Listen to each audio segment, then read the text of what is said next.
Good morning, it's the 23rd of December. I've just popped down to the plot to have a look to see if there's any damage from the most recent storm that we've had. They seem to be happening almost weekly at the moment. So I'm just going to have a quick look around the plot, make sure everything's still where it should be, and see if there's anything that needs repairing. The polytunnel's still in one piece, which was my biggest concern really. I was a little bit worried that I'd come down and find half of it on the other side of the allotment plot, but now that all seems to be fine. Greenhouse is still in one piece.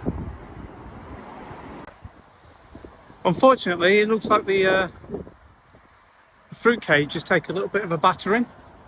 I don't know if you can see that very well, but the central pole seems to have collapsed in on itself a little bit. I don't know whether it's bent any of the bars. So we'll look what this back end's looking like. The back end's still fine.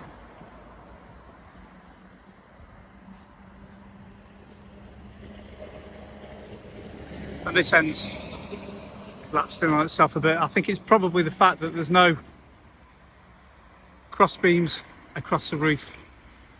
So I'll see what I can find, and then we can patch that up and get it ready. I don't think these things are really designed for the sort of weather that we've been having. We've been having gusts of wind, sort of 40, 50, 60 miles an hour. And it's just not coped with it. It's my own fault probably for not spending the extra money to buy the cross braces in the first place. So I'm going to have a bit of a look around and see what I can find to fix the job. So I think one of the problems is these plastic joints, these knocking joints aren't really strong enough to stop the tubes from moving around in high winds. So I've just found a length of steel channel, and it was just about the right size to sit over the top, so that strengthened that joint up a little bit. Well, I strengthened it up a lot actually. I've done the same on the other side over there, and now what I'm going to do is I'm going to get a length of wood to run across the top, and I've got some P-clips they call them, which will hook around the poles, and that'll set the width, and I'll just put those in place. And then I'm going to have to put some corner gussets at the bottom and the top just to square it all up, but at the moment I think just supporting the roof and squaring the whole frame up will make the biggest difference.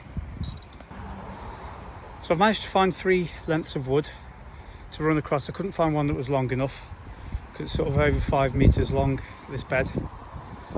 So what I'm going to do is I'm going to keep the 2 on the outside the same. I'm going to cut the central one so it's the same size as the inside dimension between these 2 internal poles. Then when I lift it up into position, I can push that against the inside of the poles, and that'll make sure that the top section stays square and also make it a little bit stronger.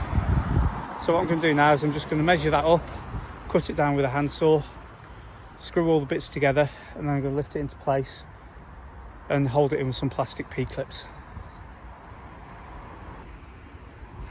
I can't get a perfect camera angle, but it's as good as it's going to get.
So that's the fruit cage, reinforcements complete.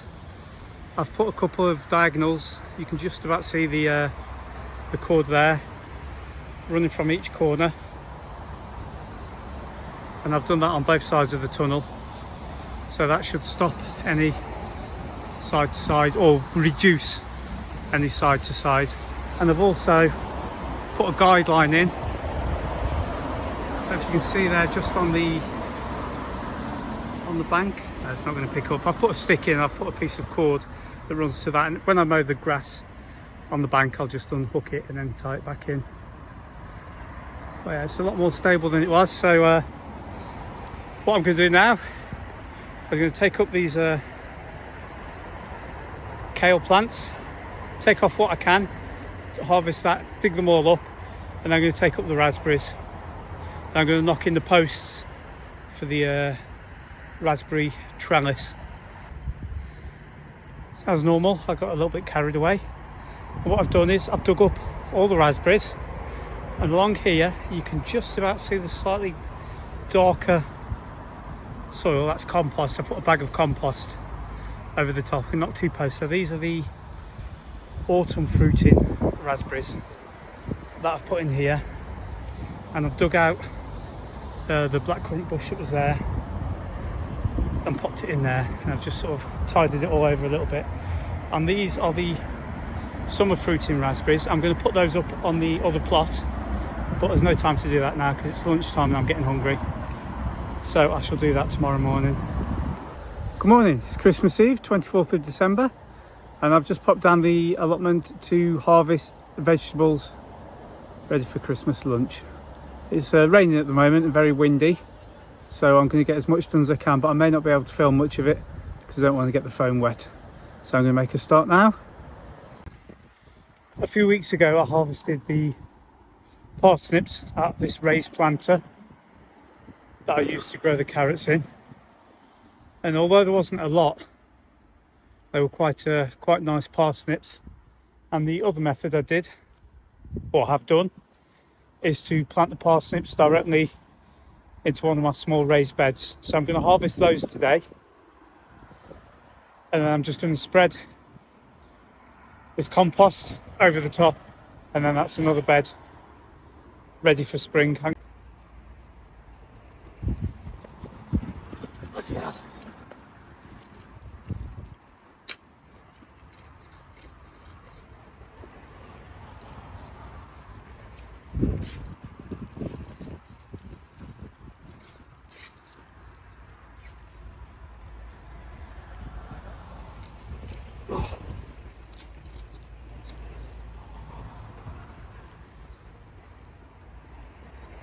That's a decent sized parsnip.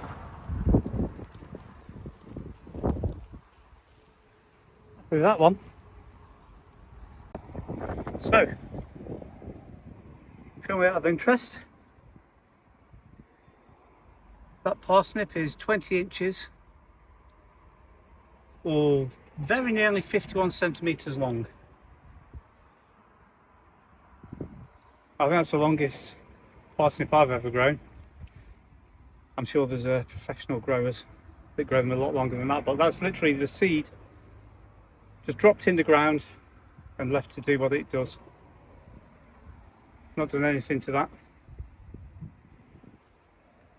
The sprouts, it's a little bit disappointing. There's enough there for what we need, barely, but I've got some we've got some cabbage and everything, so we should be fine. So that's that bed covered over, keep the cats off.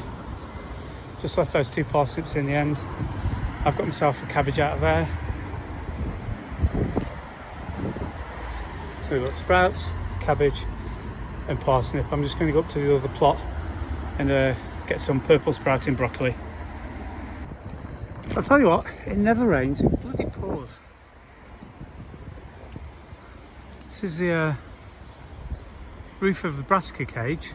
I didn't come up to this plot yesterday because I spent all the time fixing the fruit cage, and now it looks like the netting on the roof has ripped. No, that's another job that I wasn't planning on doing, but it's got to be done. So we're back in one piece. Not quite sure how long it's going to last. Hopefully it should last the rest of the winter, and then I'll look at what I can do come the spring. It's been an absolute nightmare though because it's so windy. I was trying to stitch it together, blown all over the place, and then it was raining, but on the plus side, the purple sprout and broccoli is ready to harvest at just the right time. So I'm going to take that back home with me now. Get the last minute Christmas preparations done and then relax for the evening. It's Christmas dinner harvest. Got some purple sprouting broccoli, greyhound cabbage, Groninger Brussels sprouts, Gladiator F1 parsnips, and I've got some potatoes already at home. I think that's going to make a nice Christmas lunch. Whoa! Well, that's all from me for today. I'd just like to wish you all a very happy Christmas. I look forward to seeing you on Boxing Day when I shall be sowing my onion seeds. Until then, thank you very much and goodbye.